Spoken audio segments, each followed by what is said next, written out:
So, for somebody who's brand new to this subject, what is diabetes? So, diabetes, you have two people fighting in diabetes. You have insulin, you have blood sugar. Both of them play a very important role, and both of them need to be used accordingly.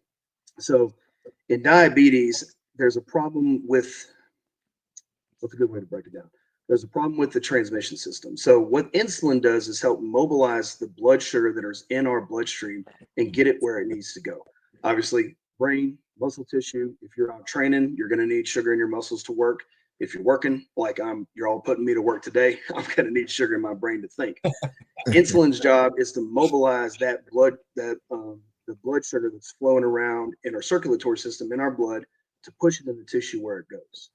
The problem that occurs is either in type 1 or type 2, you have a problem with that delivery system. So instead of the blood glucose, the blood sugar actually getting to the tissues where it needs to go, you start to see an elevated amount just kind of circulating around, kind of just hanging out, doing its own thing.